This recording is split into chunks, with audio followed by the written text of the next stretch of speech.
নীলাচল শব্দের সন্ধি বিচ্ছেদ কি? নীল যোগ অচল নাকি নীল যোগ আচল? দৈনিক শব্দের প্রত্যয় কি? দিন যোগ এক নাকি দিন যোগ ইক? এলাম দেখলাম জয় করলাম, এটা কোন ধরনের বাক্য?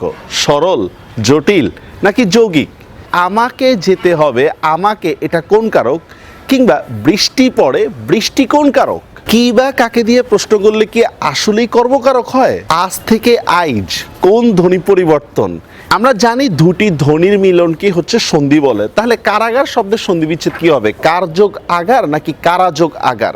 শুধু কি ধ্বনির মিলন হলেই সন্ধি হয় না? তোমার নাম কি? ব্যাকরণিক দিক থেকে এই কি শব্দটা এখানে কি? সর্বনাম, বিশেষণ নাকি ক্রিয়া বিশেষণ নাকি অব্যয়? এখানে যে প্রশ্নগুলো বলা হলো এগুলো বিভিন্ন পরীক্ষায় এসেছে। জেনারেল নলেজ থেকে কিছু কোশ্চেন জিজ্ঞেস করি। বলুন তো, হস্তলিখিত সংবিধানে মোট কতজন স্বাক্ষর করেনি? 1, 2, 3, 4 নাকি অসংখ্য? বাংলার প্রথম স্বাধীনতা ঘোষণাকারী সুলতান কে? আর বাংলার প্রথম স্বাধীন সার্বভৌম সুলতান কে? এই দুইটার মধ্যে আসলে পার্থক্য কি? বাঙালি জাতীয়তাবাদের জনক কে? বিগ ব্যাং থিওরির জনক কে? এটা জাহাঙ্গীরনগর ভার্সিটি কোশ্চেন এসেছিল। আসলে কি প্রচলিত যে অ্যান্সারটা এটাই কি রাইট? এসএফএফ মুক্তিযুদ্ধে এই বাহিনীটি কাদের দ্বারা গঠিত হয়েছিল? এসএফএফ কোন অপারেশন পরিচালনা করছে? এটার ফুল মিনিং কি?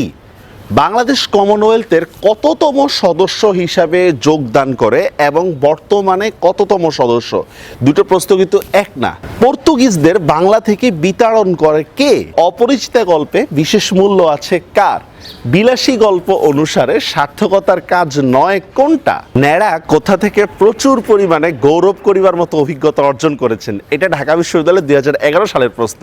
দুর্ভিক্ষে আল্লাদির কতজন মারা যায়? তারা সামনে অ্যাডমিশন, বিসিএস কিংবা অন্যান্য প্রতিযোগিতামূলক পরীক্ষার জন্য প্রস্তুতি নিচ্ছেন। বাংলা ব্যাকরণের ক্ষেত্রে একটা জিনিস মনে রাখতে হবে যে এটা মুখস্থ করে কিন্তু আপনি বেশি দূরে এগোতে পারবেন না। আপনি যদি বুঝে বুঝে পড়েন, প্রয়োগ করতে পারেন, তাহলে আপনি কিন্তু বাংলা ব্যাকরণে দক্ষ হয়ে উঠতে পারবেন।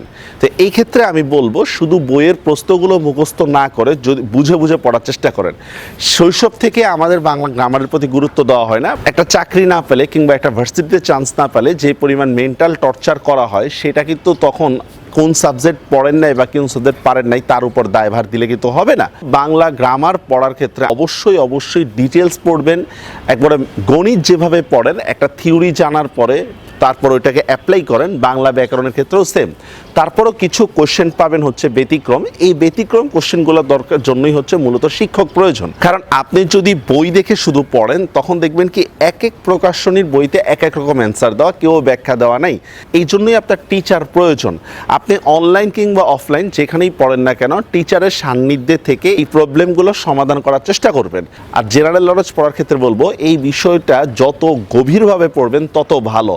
আপনি একটা বই পড়ে বলবেন আপনার ছোট ভাই কিংবা মা বাবাকে বলবেন এখান থেকে কোশ্চেন করে আমি আটকাইতে পারো কিনা। জানার আগ্রহ থাকতে হবে, টিচারের চেয়ে আপনার বেশি জানতে হবে। এই আগ্রহটা যদি আপনার মধ্যে তৈরি হয় তাহলে কিন্তু আপনি জেনারেল নলেজ পড়ার ক্ষেত্রে দক্ষ হইতে পারবেন। এক্ষেত্রে আমাদের অনুশীলনের বইগুলো সাথে রাখতে পারেন, যে অনুশীলনের বইগুলো এইভাবে সাজানো। ইভেন লাস্টে আমাদের যে প্রশ্ন দিয়েছি, প্রশ্নের মধ্যে অ্যান্সার না দিয়ে কিন্তু আমরা প্রশ্নের মধ্যে অ্যান্সার সংকেত, মানে কত নম্বর পৃষ্ঠায় প্রশ্নের অ্যান্সারটা রয়েছে এইটা কিন্তু দিয়েছি।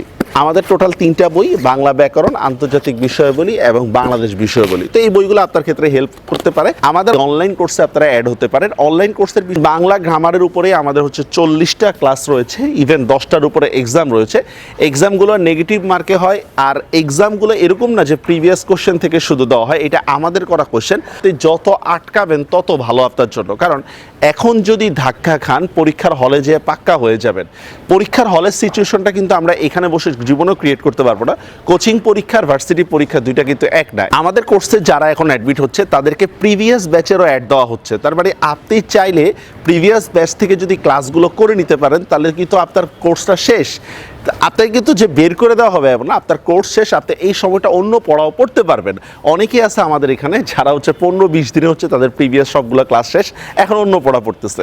তারা যদি ভালো মনে করেন তাহলে আমাদের কোর্সে জয়েন করতে পারেন। যতই অফলাইনে পড়েন না কেন আমি বলবো অবশ্যই অনলাইনের একটা ব্যাকআপ রাখতে, কারণ অফলাইনে কিন্তু ক্লাসগুলো রেকর্ড থাকবে না, অনলাইনে ক্লাসগুলো রেকর্ড থাকে। আর কোচিং থেকে কিংবা যেখান থেকে কোনো শিট বা কোনো সাজেশন দিলে সেটার উপর ডিপেন্ড করবেন না, কারণ এই শিট বা সাজেশন থেকে পড়লেই যদি কমন পড়ে যেত তাহলে এত পরিমাণ ফেল আসতো না। বিশ্ববিদ্যালয় বা যে কোনো জায়গায় সাকসেসটা সম্পূর্ণ আপনাদের কৃতিত্ব। আলহামদুলিল্লাহ আমাদের অনলাইন স্টুডেন্ট রাবেয়া ঢাকা বিশ্ববিদ্যালয়ের 16তম হয়েছে এবং জিনিয়া নুসরাত ঢাকা বিশ্ববিদ্যালয়ের খ ইউনিটের 24তম হয়েছে। এমন আরও অনেক সাফল্য রয়েছে। মূলত আপনার সাফল্যের দাবিদার কিন্তু আপনি নিজে, আমরা কেবল পথ প্রদর্শক। এই কোশ্চেনগুলোর অ্যান্সার আমি ডিসক্রিপশনে দিব। যোগাযোগ করতে চাইলে আমাদের নিচের নাম্বারে যোগাযোগ করতে পারেন, আর ভর্তি দিতে চাইলে বিস্তারিত প্রক্রিয়া ডিসক্রিপশনে দেওয়া থাকবে। সবাই ভালো থাকবেন, অন্যদের সাথে শেয়ার করবেন। আল্লাহ হাফিজ।